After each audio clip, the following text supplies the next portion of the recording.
Hello students of class 9th। अब हम लोग पीपल एज अ रिसोर्स जो इकोनॉमिक्स में आप लोगों का चैप्टर नंबर 2 उसके पार्ट नंबर 5 पे चलेंगे। ठीक है, आप लोगों ने क्वालिटी ऑफ पॉपुलेशन में एजुकेशन पढ़ लिया था। मैंने आप लोगों को पहले ही बताया था कि हम quality of education, quality of population कैसे अच्छी कर सकते हैं, कैसे लोगों की जो क्वालिटी है, लोगों की क्वालिटी मतलब कि क्योंकि उनको रिसोर्स बनना है, देश को सर्व करना है, इनकम बढ़ानी है कंट्री की, तो वो एजुकेटेड होने चाहिए, पढ़े लिखे होने चाहिए। जैसे हमने विलास और वो दो स्टोरी पढ़ी आगे, साकल और विलास की, उसमें यही पढ़ा था कि एक पढ़ा लिखा था तो अच्छा बन गया और एक पढ़ा लिखा नहीं था, बीमारी से ग्रसित था, उसे बीमारी भी थी तो वो पुअर ही रह गया, पॉवर्टी में ही दबा रह गया। ठीक है, तो इसका मतलब यही है कि हमें एजुकेशन से और हेल्थ से हम किसी भी देश की रिसोर्सेज को अच्छा बना सकते हैं, पीपल को खासकर। तो एजुकेशन हम लोगों ने पढ़ लिया था। अब हम लोगों को सेकंड हेडिंग डालनी है हेल्थ। क्या हेडिंग डालनी है? पार्ट नंबर 5, हाँ पार्ट नंबर 5 में हेल्थ। ठीक है, पार्ट नंबर 4 तक हमने एजुकेशन पूरा कर लिया था। हेल्थ में आप लोग लिखेंगे, हेल्थ में लिखेंगे the government national policy on health, the government's national policy on health aims at improving the access to health care, aims at improving the access to health care, comma family welfare and nutritional services. The government's national policy, GOVERNMENT है ना, government's national policy on health aims at AIMS aims at improving the access to health care. Access मतलब ACCESS है ना, access to health care, comma family welfare WELFARE welfare and nutritional NUTRITIONAL nutritional services. देखिए, तो government की जो health policy आती है उसमें क्या क्या होता है। हम सोचते हैं हेल्थ पॉलिसी मतलब गवर्नमेंट को सबको स्वस्थ रखना है, तो गवर्नमेंट एक एक घर तो इलाज करने जाएगी नहीं, है ना। मतलब स्वस्थ रखने के लिए कि सब पूरी आप चाहते हो हर किसी को इलाज मिले, इसके लिए आप क्या क्या कर सकते हो। तो पहला है गवर्नमेंट की एम क्या है, गवर्नमेंट का उद्देश्य क्या है उसके पीछे, access to health care. Access to health care का मतलब ये, एक्सेस क्या होता है कि हर इंसान की हेल्थ केयर तक पहुंच हो। पहुंच कैसे करेगी गवर्नमेंट सुनिश्चित? आज आपको पता है कि जैसे कोटा का अपन एग्जाम्पल ले लें तो महाराव भीम सिंह चिकित्सालय MBS है, फिर मेडिकल हॉस्पिटल है, मेडिकल कॉलेज है ना, दो तो बड़े अस्पताल हैं, ठीक है, सरकारी, जिनमें फ्री में इलाज होता है। इसी के साथ साथ गवर्नमेंट ने डिस्पेंसरीज खोल रखी हैं, हर कॉलोनी के हिसाब से, हर एरिया वाइज डिस्पेंसरीज खुली हुई हैं। यहाँ पे छोटे मोटे काम हो जाते हैं, बड़े ऑपरेशंस वगैरह नहीं हो पाते, लेकिन हाँ मरहम पट्टी वगैरह, बुखार जुकाम की दवाइयाँ वगैरह ये मिल जाती हैं। और अब तो कोरोना वगैरह की टेस्ट भी वहाँ पे गवर्नमेंट उपलब्ध करा रही है। तो गवर्नमेंट इससे क्या करना चाहती है हेल्थ पॉलिसीज़ के जरिए, ताकि हर इंसान, चाहे वो गरीब हो या अमीर हो, उसके पास हेल्थ केयर, हेल्थ सिस्टम की पहुंच हो, है ना। ऐसे ना हो कि वो बीमारी तो उसको हो, देखिए बीमारी होना ना होना ये एक भगवान की देन है, ठीक है, इसमें किसी का जुर्म नहीं है कि वो बीमार हो गया, चाहे वो अमीर हो या गरीब हो। अब वो बीमार हो गया तो अब आगे क्या करना है, मेन बात तो ये आती है। चाहे वो अब वो गरीब है, उसके पास डॉक्टर को, प्राइवेट डॉक्टर को दिखाने के पैसे नहीं हैं या प्राइवेट अस्पताल में इलाज कराने के पैसे नहीं है, तो गवर्नमेंट ने हर इलाज फ्री में मुहैया करा रखा है आपको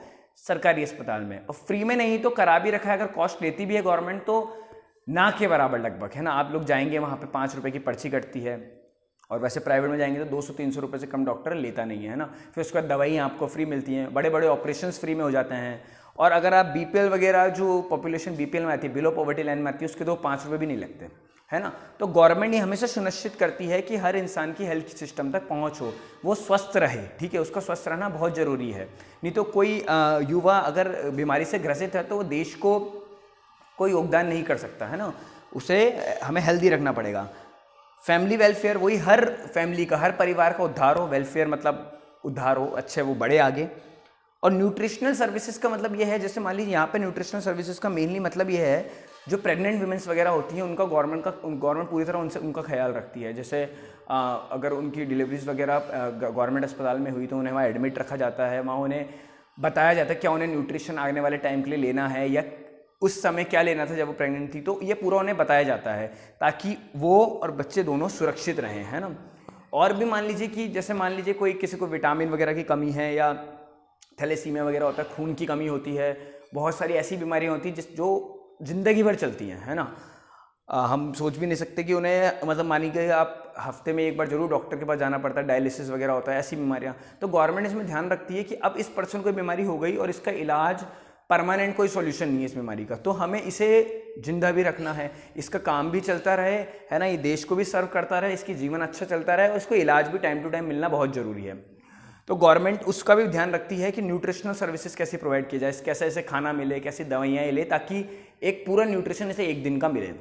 अभी कोरोना बीमारी आई है ना, इस बीमारी के समय हर इंसान ने ये करा, ठीक है, वो अपनी जगह सही भी थे लोग, कि और बीमारियों को हमने साइड में रख दिया, ठीक है, लेकिन स्पेशली गवर्नमेंट ने इसके लिए सोशल एडवर्टाइजमेंट निकाला था, एड टीवी पे आया था, ठीक है, जिसमें ये बताया गया था, खुद जो सीएम हैं राजस्थान के अशोक गहलोत जी, उन्होंने बताया था कि आप दूसरी बीमारियों को इग्नोर ना करें कोरोना के चक्कर में। अगर आप यूँ डर रहे हैं कि मैं हॉस्पिटल जाऊँगा, मुझे कोरोना हो जाएगा, तो इसका ये मतलब नहीं है कि आप दूसरी बीमारियों को घर पे बैठे बैठे सहते रहें, ऐसा नहीं। अब जैसे डायलिसिस है, डायलिसिस वाले को तो हर हफ्ते हर महीने हॉस्पिटल जाना ही है, कोरोना क्या करेगा उसमें, है ना। तो यही गवर्नमेंट की वो रहती है कि इंसान अस्पताल आने से डरे ना उसे खर्च का डर हो, ना उसे साफ सफाई, इन चीज़ों का डर हो। तो ये हेल्थ पॉलिसी में गवर्नमेंट देखती है हर इंसान की अस्पताल तक पहुँचे और उसे इलाज मिले। गवर्नमेंट सुनिश्चित करती है वो इलाज गरीब को फ्री में ही मिले, ठीक है, तभी वो अस्पतालों में पहुँच पाएगा। इतना आप लोगों को समझ में आएगा, ये 2 लाइन हमने यही लिखी है। फिर आप लोगों को लिखना है progress of health sector, progress of health sector, PROGRESS, progress of health sector. क्या हेल्थ सेक्टर ने इन सालों में किया आज़ादी से लेके आज तक, है ना। फिर इसमें 3 पॉइंट्स लिखेंगे आप लोग, प्रोग्रेस ऑफ हेल्थ सेक्टर के बाद 3 पॉइंट लिखेंगे। पहला है life expectancy has increase to over 68.3 years in the year 2014। Life expectancies EXPECTANCY has increased to over 68.3 years in the year 2014। देखिए जो लाइफ एक्सपेक्टेंसी है, एक पर्सन एवरेज कितने साल जिएगा, है ना, ये लाइफ एक्सपेक्टेंसी कहलाती है। वो कितनी हो गई, लगभग 68.3। हर इंसान एवरेज इतने साल जी रहा है 2014 के हिसाब से। अब आप लोग इसमें यूँ कह सकते हैं, कोई तो 95 साल जी जाता है, कोई 40 में ही डेथ हो जाती है। सर ये एवरेज है, एवरेज, ठीक है, एवरेज निकलते हैं कितने पर्सन किस किस एज में उनकी डेथ हुई, गवर्नमेंट का पूरा डाटा होता है, डेथ सर्टिफिकेट्स बनते हैं। तो ये लाइफ एक्सपेक्टेंसी है कि एक इंसान की एवरेज इंडिया में कितनी हो गई लाइफ एक्सपेक्टेंसी, 68.3, तो बहुत अच्छी मानी जाती है कि एक इंसान एवरेज से 68.3 साल जी रहा है।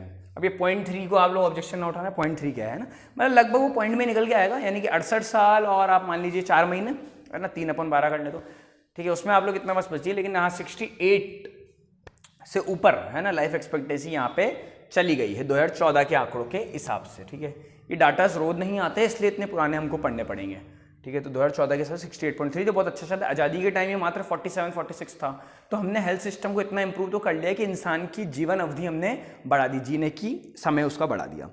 सेकेंड आप लोग लिखेंगे infant mortality rate, infant mortality rate IMR डाल लीजिए ब्रैकेट में, IMR, इन्फेंट की spelling INFANT, mortality MORTALITY rate, IMR has come down from 147 in the year 1951 to 37 in the year 2015. IMR has come down from COME 147 in the year 1951 to 37 in the year 2015. देखिए बात सुनिए, IMR होता क्या है, infant mortality rate होता क्या है, rate, infant mortality rate होता है कि 0 से 5 साल की आयु के कितने बच्चे आप लोगों के देश में पर 1000 पे डेथ हो जाती है उनकी, ठीक है। 0 से 5 साल तक की कितने बच्चों की पर 1000, ये परसेंट नहीं निकलता, पर 100 पे नहीं निकलता, पर 1000 पे निकलता है, उनकी डेथ हो जाती है। देखिए तो इसका तो कम होना अच्छी बात है। तो 147 था 1951 में जब हमको आज़ादी मिली, आज़ादी तो क्या मिली, हाँ, लेकिन उस टाइम पे आज़ादी के 4 साल बाद 1951 के डाटास के हिसाब से कितना था, 147, यानी कि 1000 बच्चों का अगर जन्म होता था तो उनमें से 147 0 से 5 साल की उम्र में दम तोड़ देते थे, ठीक है। अभी 0 से 5 क्यों लिया मैं भी बताता हूँ, इसको दम तोड़ देते, लेकिन अब 2015 के हिसाब से इसको हम नीचे लिया और नीचे लाते लाते कितना आ गया, ये 37 पे आ गया। तो ये भी एक अच्छी प्रोग्रेस की मानी गई। अब बात आप लोग समझिए कि 0 to 5 ही क्यों, ये देखिए ये 0 to 5 इसलिए है, इसके 2-4 कारण बनते हैं। पहला तो आप देखते हैं कि रूढ़िवादी सोच, जो ट्रेडिशनल सोच है गाँवों की, खासकर हरियाणा, है ना, कुछ राजस्थान के भी, हरियाणा मेनली इसमें फोकस पर रहता है, वो लोग लड़कियों को बोझ समझ के और उसकी जन्म होते ही उसे मार देते हैं या किसी भी तरीके से वो करते हैं। एक तो वो उसमें आता है, चलिए वो एस्पेक्ट तो कम आता है क्योंकि वो सरकार के आंकड़ों में गिना नहीं जाता, है ना, तो वो डाटा तो कम आता है। इसमें दूसरा डाटा जो मेनली आ रहा है वो ये है कि इस अगर किसी बच्चे की डेथ सरकारी अस्पताल में, प्राइवेट में, कैसे भी किसी गरीब बच्चे की डेथ पैदा होते ही हो जाती है, तो इसका मतलब क्या है, पूरा हेल्थ सिस्टम फेल है। क्यों फेल है? क्योंकि आपके यहाँ जब उसका इलाज चल रहा था 9 मंथ्स, जब बच्चा उनके पेट में था 9 मंथ्स, तो आपने उनको न्यूट्रिशन सही नहीं दिया, इसलिए तो बच्चा बाहर आके सर्वाइव ही नहीं कर पाया। ठीक है, इसलिए 0 से 5 लिया जाता है। और अब तो गवर्नमेंट इसके लिए इतना प्रयास करती है, मतलब मैं आपको क्या बताऊं कि एक, ठीक है, हम थोड़ी लापरवाही वाला वर्ड यूज कर सकते हैं गवर्नमेंट अस्पतालों के लिए, उसमें कोई दो राय नहीं है, लापरवाही तो वहाँ है क्योंकि इतने केसेस आते हैं। लेकिन फिर भी गवर्नमेंट पूरा ध्यान रखती है कि अब पूरा ध्यान रखा जाए और इन्फेंट मोर्टिलिटी रेट को कम लाया जाए, कि बच्चों का जन्म होना ही जरूरी नहीं है, उन्हें जन्म होने के बाद भी हमें अच्छा न्यूट्रिशन देके जिंदा भी रखना है लंबे समय के लिए। तो पहले 1951 में इतने लापरवाही से काम हो रहा था, 147 बच्चों की तो डेथ हो जाती थी हर 1000 पे। बहुत बड़ा डाटा है। देखिए डाटा तो एक भी बहुत बड़ा है, जिसका एक भी बच्चा गया वो जानता है क्या दर्द है, लेकिन 147 भी बहुत बड़ा डाटा था 1000 बच्चों पे, और इसको नीचे लाते लाते हम अभी 37 पर ले आए। और गवर्नमेंट का इस पर बहुत ध्यान है कि इन्फेंट मोर्टिलिटी रेट, जो बच्चों की मृत्यु दर है, उसे कम किया जाए, है ना, उन्हें ऐसा न्यूट्रिशन दिया जाए माओं को। अब क्या होता है, अब गवर्नमेंट, जैसे गवर्नमेंट अस्पताल में भी अगर डिलीवरी होती है किसी माँ की, तो उससे एडमिट रखा जाता है कुछ टाइम के लिए। पहले क्या होता था, छुट्टी दे देते थे, पैसा नहीं होता था, घर जाके वो कुछ खिलाते पिलाते नहीं थे, ना माँ को ना बच्चे को। चलिए बच्चा तो क्या खाएगा पिएगा, लेकिन हाँ उसका ध्यान ढंग से नहीं रखा जाता था और बीमारियों से डेथ होने के चांसेस बढ़ जाते थे। लेकिन अब अस्पतालों में रखा जाता है और सारा न्यूट्रिशन उन्हें ढंग से दिया जाता है 8-10 दिन के लिए। फिर उन्हें बताया भी जाता है कि आने वाले 6 महीने साल भर के लिए आपको क्या करना है, क्या खिलाना पिलाना है, कैसे क्या दवाइयाँ देनी है, क्या सिरप देने हैं, जितना भी ट्रीटमेंट अब चलेगा वो पूरा ढंग से समझाया जाता है। और ये सारा ट्रीटमेंट फ्री ऑफ कॉस्ट मिलता भी है उनको, है ना। अभी भी आपको याद हो कि किट्स बटे थे, ठीक है, बाल पोषण के लिए, ठीक है, जो बच्चे हैं, गरीब बच्चे हैं, जो पैदा हो रहे हैं, उनके माँ बाप के पैसा नहीं है कुछ खिलाने पिलाने के लिए, तो उनके लिए किट्स वगैरह बांटे थे। कोटा में ही उस अभियान की शुरुआत हुई थी स्मृति ईरानी और ओम बिरला जी के द्वारा, है ना। तो अभी आप लोगों ने न्यूज़ में देखा हो। तो ये गवर्नमेंट कंटिन्यू प्रयास करती है कि 37 भी क्यों है, इसको और नीचे लाया जाए, है ना। 37 भी बहुत ज़्यादा है, हालांकि हम बहुत 147 से 37 तो उसको ले ही आए। तो ये इन्फेंट मोर्टिलिटी रेट आपको समझ में आ गया होगा। थर्ड आप लोग लिखेंगे, birth rate has been drop to 20.8, birth rate has been drop to 20.8 and death rate to 6.5, death rate to 6.5 within the same duration of time, within the same duration of time, DURATION duration.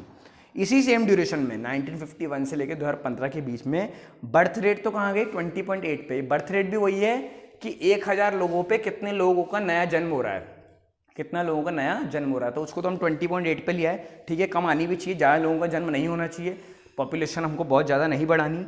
और death rate मतलब कि इसको भी हमको नीचे लाना है, कितने लोगों की 1000 लोगों में मृत्यु हो जाती है, तो उसको हम 6.5 पे लिया है। दोनों अच्छी बात है, ठीक है।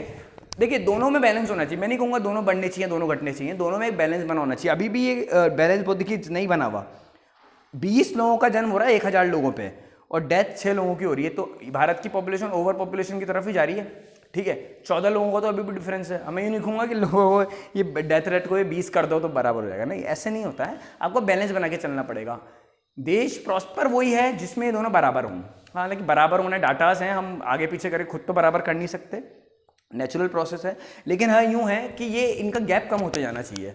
अगर बर्थ बहुत ज़्यादा हो रहे हैं और डेथ बहुत कम हो रही है तो आपकी देश की पॉपुलेशन बढ़ती जाएगी।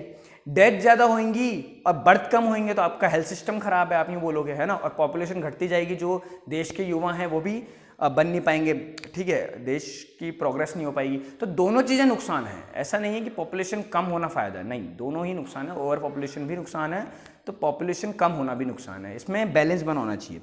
तो अभी तो आप डाटा लिखेंगे, बर्थ रेट कितनी है 20.8 और डेथ रेट कितनी है 6.5। सेम ड्यूरेशन ऑफ टाइम मतलब वही ऊपर वाला ड्यूरेशन, 1951 से लेकर 2015 के बीच में इतना इसको नीचे लिया है, ठीक है। तो ये हेल्थ आपका पूरा हो जाता है। इसी के साथ अगली हेडिंग आप लोग जल्दी से डालेंगे, unemployment.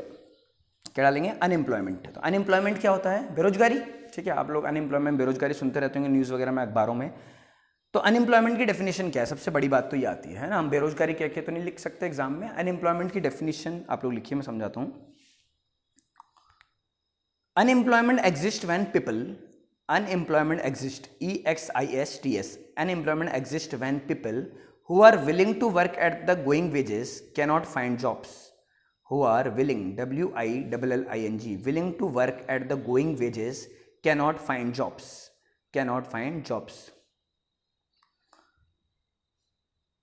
The workforce includes all people from the age of 15 to 59 years. The workforce includes all people from the age of 15 to 59 years. अब देखिए अनएम्प्लॉयमेंट, सबसे बड़ी बात तो क्या है अनएम्प्लॉयमेंट की। एक 17 साल का लड़का है,